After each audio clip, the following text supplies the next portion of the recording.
കഴിഞ്ഞ ദിവസം റിലീസ് ചെയ്ത മോഹൻലാൽ പൃഥ്വിരാജ് ചിത്രം വലിയ ചർച്ചയായി മാറുകയാണ്.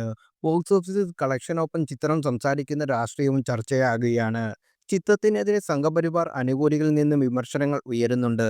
ചിത്രത്തിനെതിരെ ക്യാൻസൽ ക്യാമ്പയിനും ആരംഭിച്ചു.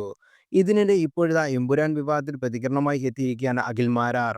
മോഹൻലാലിനെ ഉപയോഗിച്ച് ആദ്യ ആഴ്ചയിൽ സംഘികളെ പറ്റിച്ചും രണ്ടാഴ്ച മുതൽ സംഘിവിരുദ്ധയെ പറ്റിച്ചും മുടക്കിയ പണവും ലാഭം കൊയ്യാൻ പൃഥ്വിരാജിന് അറിയാം എന്നാണ് അഖിൽമാരാർ പറയുന്നത്. ഫേസ്ബുക്ക് പോസ്റ്റിലൂടെയാണ് അഖിൽമാരുടെ പ്രതികരണം. അഖിൽമാരുടെ വാക്കുകൾ ഇങ്ങനെയാണ്: സിനിമ ഇറങ്ങുന്നതിന് മുമ്പ് വലിയ ഹൈപ്പ് സൃഷ്ടിച്ചുകൊണ്ടുണ്ടായ ടിക്കറ്റ് ബുക്കിംഗ് എന്തായാലും കേരളത്തിലെ എല്ലാ ലാലേട്ടൻ ഫാൻസും ടിക്കറ്റ് എടുത്തു കഴിഞ്ഞു. എടുത്ത ലാലേട്ടൻ ഫാൻസിലെ വലിയൊരു വിഭാഗം സംഘി അനുകൂലികൾ ഉണ്ടെന്നും സത്യം. മമ്മൂക്ക ഫാൻസ് സത്യത്തിൽ അവരും ലാലേട്ടന്റെ സിനിമ നല്ലതാണെങ്കിൽ ആസ്വദിക്കും.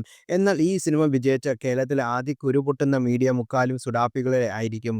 കഴിഞ്ഞ കുറേ നാളുകളായി മോഹൻലാൽ എന്ന നടനെ തകർക്കാൻ നോക്കിയിരുന്ന രണ്ട് കൂട്ടരും എമ്പുരാന്റെ വിജയം ഒരിക്കലും ഉൾക്കൊള്ളാൻ കഴിയില്ല.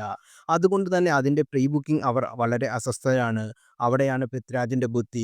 ടിക്കറ്റ് എടുത്ത സംഘികൾ എന്തായാലും പടം കാണും. അവർ സിനിമയിൽ ഗുജറാത്ത് കലാപം കാണിക്കുന്നു, അതുകൊണ്ട് സംഘികളെ ഈ സിനിമയിൽ എതിർക്കുന്നു എന്ന മാർക്കറ്റ് തന്ത്രം ഇന്ന് മുതൽ സൃഷ്ടിക്കുന്നു. സംഘികൾ സിനിമയ്ക്ക് എതിരാകുന്നു.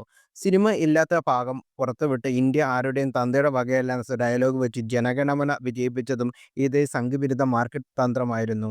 അതുകൊണ്ട് തന്നെ രണ്ടാം ആഴ്ച മുതൽ കേരളത്തിലും തമിഴ്നാട്ടിലും കർണാടകയിലും തെലുങ്കിലും മതേതരവാദികളുടെയും ബി.ജെ.പി വിരുദ്ധരുടെയും വക ടിക്കറ്റ് ബുക്കിംഗ് ആരംഭിക്കും. ചുരുക്കത്തിൽ മോഹൻലാലിനെ ഉപയോഗിച്ച് ആദ്യ ആഴ്ചയിൽ സംഘികളെ പറ്റിച്ചും രണ്ടാഴ്ച മുതൽ സംഘപരിത പറ്റിച്ചും മുടക്കിയ പണവും ലാഭം കൊയ്യാൻ പൃഥ്വിരാജിനറിയാം. ഇനി എന്താണ് യഥാർത്ഥത്തിൽ സംഭവിക്കുന്നത്?